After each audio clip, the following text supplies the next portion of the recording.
সোনারূপাকে নিজের কাছে রাখার জন্য সূর্যের বিরুদ্ধে মামলা করে অর্জুনের সহযোগিতায় জিতে যায় দীপা। কোর্ট থেকে অনুমতি পায় সোনারূপা শুধু দীপার কাছেই থাকবে। হ্যাঁ বন্ধুরা, আমরা এমনটাই দেখতে পাবো অনুরাগের ছোঁয়ার আগামী পর্বগুলোতে। লাবণ্য সেন আর সূর্য দীপার বাড়িতে আসে শুধুমাত্র সোনা আর রূপাকে ফিরিয়ে নেওয়ার জন্য।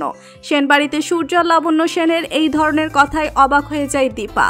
দীপা সূর্যকে বলে, ডাক্তারবাবু আপনি এসব কথা বলার অধিকার আরও আগেই হারিয়েছেন। সোনারূপা আমার সন্তান, আমার কাছেই থাকবে। সোনারূপাকে আমার কাছে রাখার জন্য যা করার দরকার আমি সব কিছু করতে রাজি আছি।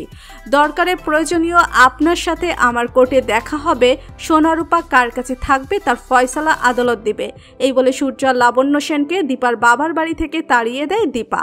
দীপা তার মা বাবাকে বলে, আমি সূর্যের বিরুদ্ধে কোর্টে মামলা করব, তবুও আমি আমার মেয়েদেরকে ওই বাড়িতে পাঠাবো না। উর্মি দীপাকে বলে, দিদি তুই জীবনে অনেক কষ্ট করেছিস, আমি আর মা তোকে অনেক কষ্ট দিয়েছি, আমার জন্য সব কিছু হয়েছে, কিন্তু এখন আর তোকে আমরা কাঁদতে দিব না।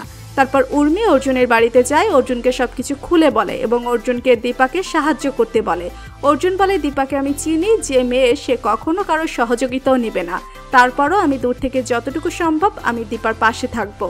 অন্যদিকে দীপা আর দীপার মা উকিলের কাছে যায় যেন সোনারূপাকে নিজের কাছে রাখার অনুমতি পায়। অর্জুন আড়াল থেকে দীপাকে সহযোগিতা করতে থাকে, উকিলকে ফোন করে সকল ব্যবস্থা করে ফেলে। অর্জুন বলে, আমি দীপাকে কোনোভাবে কষ্ট পেতে দিব না। অন্যদিকে আবার সূর্য মিশকার উস্কানিতে উকিলের কাছে যায়। সূর্যেরও একটাই দাবি, মেয়েদের দায়িত্ব যেন সে নিজে পায়। কিন্তু অর্জুন সকল কিছু এমনভাবে ঠিক করে যে জজ সাহেব সবকিছু শোনার পরে একটাই কথা বলে, মেয়েরা তার মায়ের কাছে থাকবে, কারণ বাবা এখন নতুন সংসারে জড়িয়ে পড়েছে। মেয়েদের নিরাপত্তার কথা ভেবে তাদের মায়ের কাছে রাখার অনুমতি দেয় জজ সাহেব। অন্যদিকে অর্জুন খুশি হয়ে যায়, কারণ জজ সাহেব তার কথা শুনেছে, সে দীপা তার মেয়েদেরকে তার কাছে রাখতে পেরেছে। তো বন্ধুরা, আপনারা কি চান সোনারূপা সূর্যের কাছে থাকবে না দীপার কাছে থাকবে? কমেন্ট করে জানিয়ে দিন আমাদেরকে। আর আপনি যদি আমাদের চ্যানেলে নতুন হয়ে থাকেন, চ্যানেলটি সাবস্ক্রাইব করে বেল আইকনটি বাজিয়ে দিন, যেন অনুরাগের ছোঁয়ার যে কোনো নিত্য নতুন আপডেট পৌঁছে যায় আপনার কাছে। ধন্যবাদ সবাইকে।